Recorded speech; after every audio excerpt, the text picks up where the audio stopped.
Broadcasting live from the Business RadioX studios in Denver, Colorado, it's time for Franchise Bible Coach Radio. Now, here are your hosts. All right, everybody. Welcome to Franchise Bible Coach Radio podcast with Rick and Rob. My name is Rick Grossman, and I'll be your co-host today, and I'll introduce Rob Ganley in just a second, as he will run right into the questions and introduce our special guest. But we have a very special guest today. We have Andrew McCuiston from Goldfish Swim Schools, franchising. And hey, how you doing today, Andrew? Doing great. Thanks for having me on today. Perfect. Well, he is the president over there at Goldfish Swim Schools, and they're going to tell us a little bit about some of their stories and how they're getting through this time. And we're excited to see what kind of gold nuggets of information you have to share with us today. So remember, folks, that we are kind of in the middle of the Fight for Your Franchise Challenge, and you can learn more about that at franchisebiblecoach.com.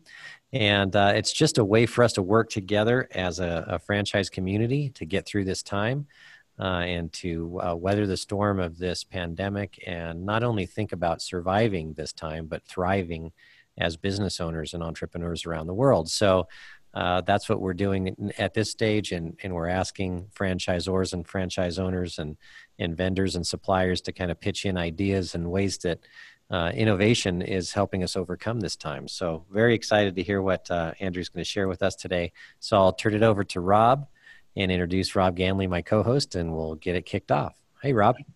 Hey, Rick. It's good to be here. And Andrew, thank you for being here with us.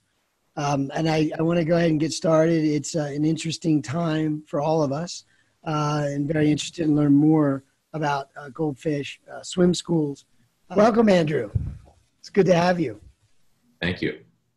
Well, so as we get started with the interview, can you share a little more about your brand and how it came to be? So I appreciate you guys first and foremost for having me on. I know it's a crazy time with a lot going on, not just with coronavirus, but in the world. And we send our best to everybody that's fighting for, for everything out there. So that's kind of just to kind of set the stage there. But as far as Goldfish, it's a story that started with my brother and sister-in-law, Chris and Jenny McCuiston. And it started back in, since my sister-in-law, Jenny, was a kid that would be swimming much akin to the ages of all of our students in our Goldfish Swim Schools around the country and up in Canada as well. And so when she was a young swimmer in swim lessons, she was told by her instructor to her parents that she would never have a career in swimming. Well, fast forward to high school, she swam in 16 state titles and never lost a state title. And she never lost, in fact, a race all through her high school career. And that took her on a swim at the University of Arizona, where she swam with some other women and the likes of Amanda Beard and so on, and went on to 2 Olympic time trials. And then my brother and Jenny dated all throughout high school. When they both graduated, they decided that they'd get married, move back to Birmingham, suburbs north of Detroit, where we're from. And they decided that the grind of daily work life was not enough of a work-life balance for them. They wanted to try something on their own. And so Jenny had one of her friends' families owned some of these schools up in Northern California. And so she just thought pretty simply thought that they were a cool family, had a cool family culture, and they had the ability to travel around to their daughter's swim lessons around the country to support her at U of A. And so she said, hey, let's try this. So every vacation that they had, they spent it going to visit other swim schools and get some ideas and best practices. And then that was from 2004 to 06. My parents helped back them on a loan to open their first location here in Birmingham. And they opened up with 500 students at day one. And it was almost instant success for them. Now they had a lot of name recognition here with Jenny and Chris, and it's a small town and all those different pieces. So, however, I was living in Southern California at the time, and in 2008, Chris and Jenny decided they wanted to start franchising the model and start to grow outside of just the one school here in Birmingham. And so I moved my life back. I went to school in Colorado, moved to Southern California, worked there for a couple of years, got some good business experience, and then I moved back to Birmingham here. And that was, if you remember back in 2008, 2009, the economy was crumbling. And so especially here in Detroit with the automotive markets.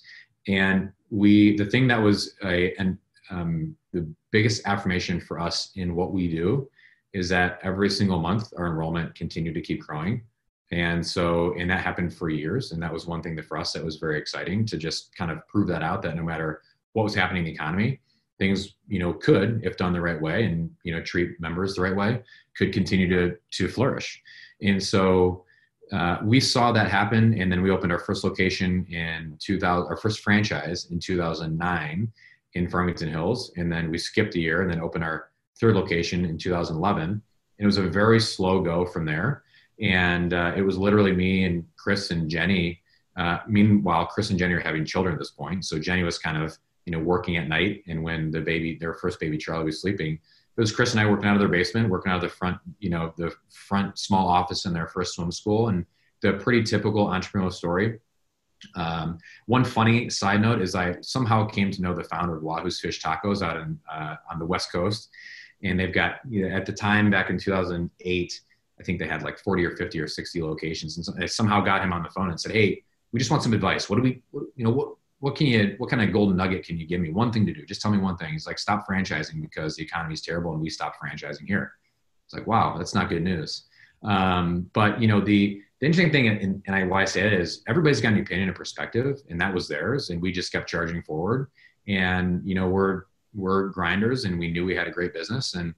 And so where that takes us today is we had probably, 3 or 4 or 5 years of struggles in terms of just not being where we wanted to be. But I think the blessing in the midst of all that is that it allowed us to hone in and focus on how to be the best brand that we could be, the best customer service, the cleanest facilities, the best curriculum.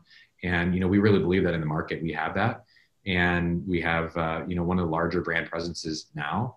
And so from a team perspective, we've got 45 staff on the franchise team. We've got a 16,000 square foot headquarters here in Troy, Michigan. We have our own pool in our facility that we train all of our franchise managers and owners when they come through our 4-week training program.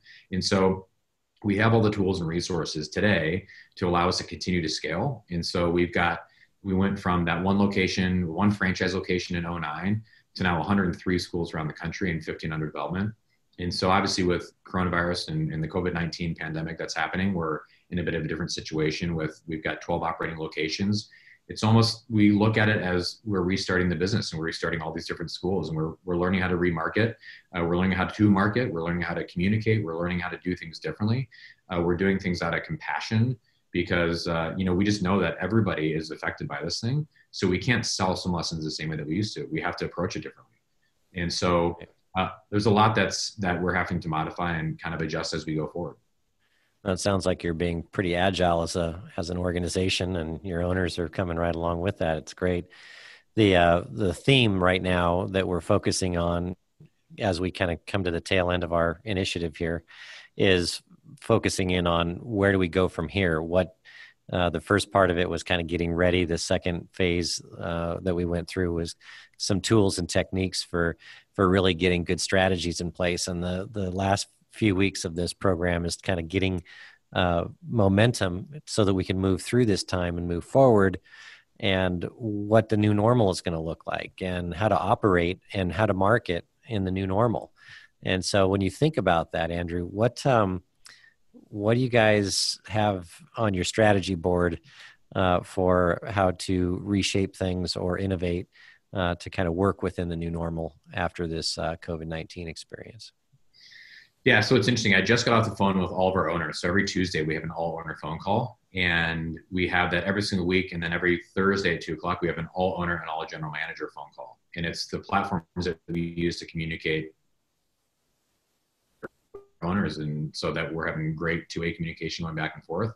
And when this all happened, this started back March 12th. It was a Thursday, and I remember it vividly because it was the day that we made the decision to close our office down Friday, March 13th, and be work from home. So since March 13th, I've been separated from all of our staff, and we've been kind of doing the work remote thing. So we have, and ever since those days, we had owner phone calls every single day, 7 days a week. And so it's improved our communication as an organization. It's improved our relationships as an organization. Quite frankly, before all this, a lot of franchisees, there is a interesting franchisee-franchisor relationship if it's not well honed. And so a lot of franchisees, as they become successful, they start to say, okay, great, you helped me get to this point. I took my training wheels off. Now don't show up and I can do it on my own. And so not that we had that across the board, but some locations, and you know what, frankly, some of them operate very well, and I get why they feel that way. But with what we have seen and the way that we've been able to bring the groups together, it has changed our business in a way that I hope never changes going forward, and that we stay united and very close together. And so we whittled those phone calls from 7 days a week to 3 days a week to 2 days a week, which is what we're doing now. But I think the way that we closed our locations and had to communicate on what that looked like, and we're in 36 different states, and every single school closed in a different manner.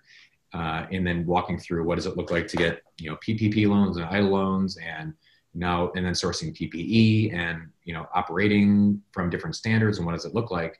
We just had 2 owners on the call today. So we've got one owner that has 13 locations and one that has 1, both different operations, but great perspectives for all of our franchise owners to hear from. One that has been open for a week in Utah, and then the other that is just getting open literally today with their school. So wow. Great perspective. And what does it do moving forward? I think it just adds a layer of compassion to our business and what we're doing. My hope is that it doesn't change it too drastically, but we're certainly going back to lessons at pretty much 50% or less in terms of occupancy. We're normally teaching 4 students to 1 teacher. Now we're doing essentially, in most cases, 2 students to 1 teacher and staying 6 feet apart.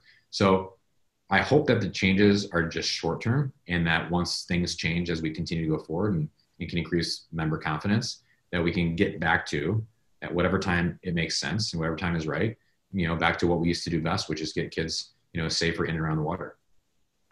Yes, that's good. And I in my coaching, I call that phenomena you were discussing there, the "what have you done for me lately" syndrome, where franchisors and franchisees, they tend to communicate less as time goes on. And it sounds like you guys have been a pretty tight-knit community.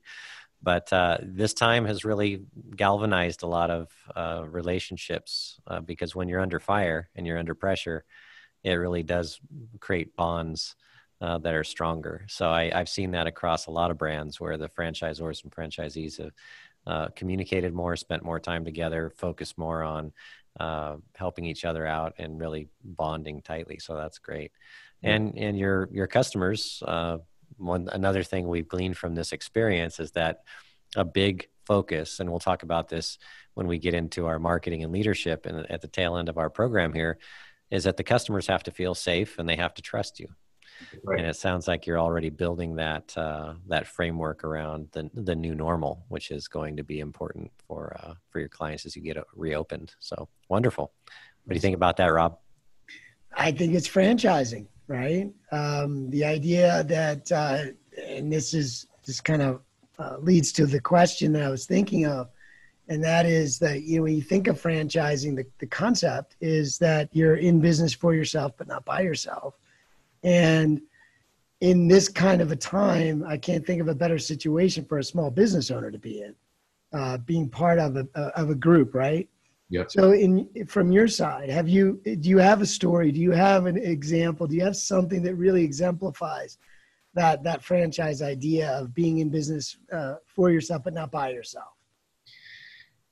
Yeah, it's interesting. So, and from a different perspective, I think for sure being part of a franchise organization is without a doubt incredibly beneficial, right? And not just because we're the franchisor. I happen to be an owner of the company as well, in my leadership role here, but it's allowed me we're having so many conversations about survival in the beginning that I don't know how a lot of other small standalone businesses were able to get through it on their own.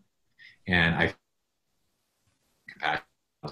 around the country, around the world, frankly, from what I understand, that don't have access or an understanding of what was necessary to continue to survive, to get the PPP loans, to apply for EIDL loans, and the roadblocks that they come against. So the thing that I appreciated was, and I love giving back, we as a company, we have a Float It Forward initiative where we are tied in with the United States Swim School Foundation, and it helps provide swim lessons to children who otherwise wouldn't have access to swim lessons, usually in underserved communities. And so the thing that I found a lot of gratitude in was helping some of my friends that own small businesses in our local community, just with the resources that I'm getting. We have a lot of really smart franchisees. We have one of our franchisees happens to be a partner in a bank as well. And they pushed through and had 100% success rate with every single one of their PPP loans. And so level one bank. And, so he was influential in these phone calls that I mentioned we have with all of our owners. And we have the chat feature going. We don't hold anything back. There's no masking things. There's no filtering stuff out. It's like everybody's on unmute rather, so they can speak if they want to. They can speak their voice. We can answer it live. We're caught off guard half the time, but it's like, hey, these are things that are on top of mind for the franchise system. And that's what builds trust, is when you can be overly transparent. And when you're wrong or you don't know, just say, hey, we don't know. We haven't thought about it. And so it's when you try and, sugarcoat things or make it up where you lose the trust in the transparency. So I think those are some of the biggest kind of takeaways, is that the strength in a franchise now more than ever has been so important to the success of kind of lifting up our franchisees and our franchise system. Yeah, that's been a big deal, right, Rob? I mean, you say that a lot, that franchising is about the community, and your community surrounds you when you're under fire and under pressure. And like I said with the comment earlier, and really great things happen in a franchise system when there's pressure. And that's really, as I say to people, you're never alone again. Right. You're not out there trying to figure things out. You have all that support and all of that structure to help you, and expertise and experience of the franchisor. So it's a win-win. No one would ever want this situation to kind of prove that situation out. Right. But I tell you, everybody we talked to the last couple of months, it is apparent and a blessing to all those involved to be part of a network, Right, absolutely. Ideas that are flowing both ways, right? You're thinking of things, your network is thinking of things, and your family. And I've heard family a lot in these interviews, because that's the reality, and that's what we've got. And as I said, we know how much franchising drives the economy. So it's an important thing for all of us. And I just want to see it growing. Yeah. And I one more thing too, to that point of, what have we really learned? I think the biggest thing that we've learned as well is it is all about, we are experts in the Learn to Swim. We're experts in, constructing locations, training people, and then following through with our brand promise and product for the members and the children that swim in our programs. But in this moment, relationships have been so important to us. And then calling on those relationships of people that can, put you in touch with the right person to get this over the finish line or whatever that might be. And that was one piece of advice for another group I spoke to a couple weeks ago, was make sure that you never burn any bridges in this world. And so keep relationships live, and you never know who you're going to need to turn back to and ask for some help. And we all need it from the top down. It's like, it starts at the top. And so, a little bit of that is part of our core values. And we say being humble, hungry, and smart. And so we think those are three important things. And, Patrick Lencioni, if anybody has read any of his books, speaks about that. And so that's been really, really important to us as well as an organization. Yeah, very good.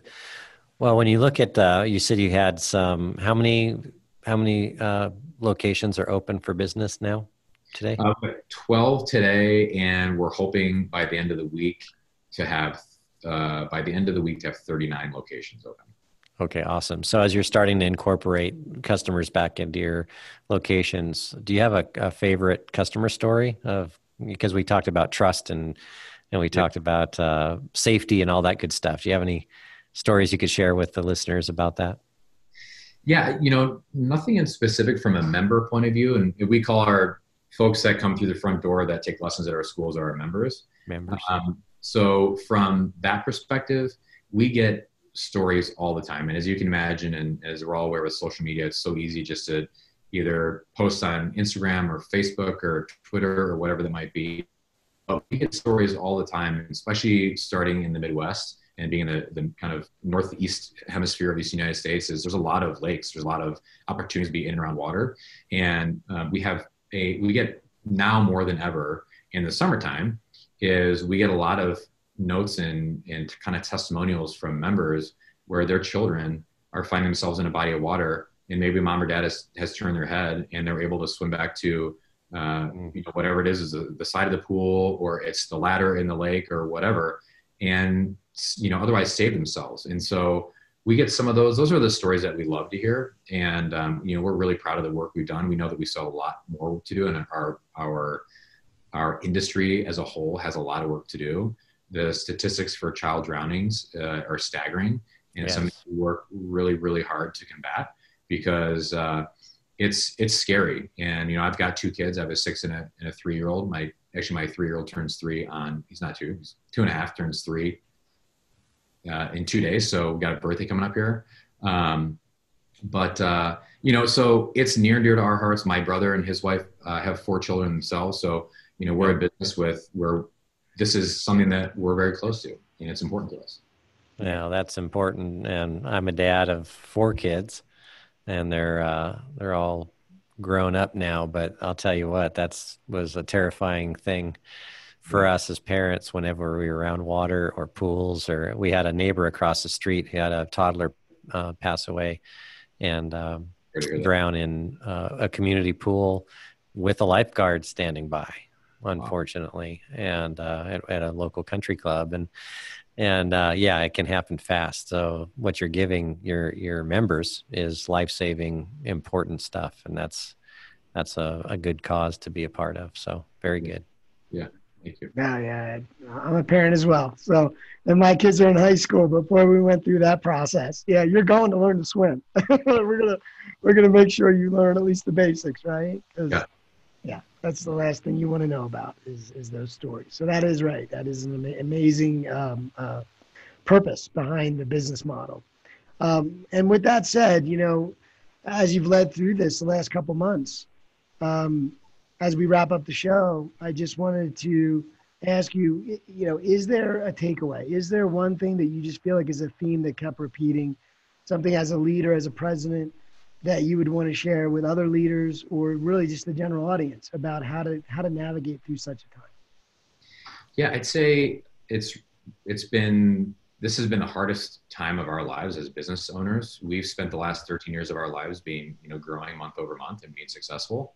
So I'm not a person that's a skeptic or doomsday or anything like that, but I would say it's caused us to really sit back and analyze the way that we run our business. And so we always have hired way before we needed people, so that when we actually need them, they've already got 3 months of work under their belt and they can hit the ground running. And I'm not saying that we won't do that moving forward, but I think the way that you manage expenses, the way that you work with your people, you can still build culture and do all these different things. But you don't have to do it without, keeping a pulse on, doing business the right way. And so I think we are going to evolve as a different brand coming out of this. We're going to evolve as a different franchisor coming out of this, the way that we manage our people and the way that we work together.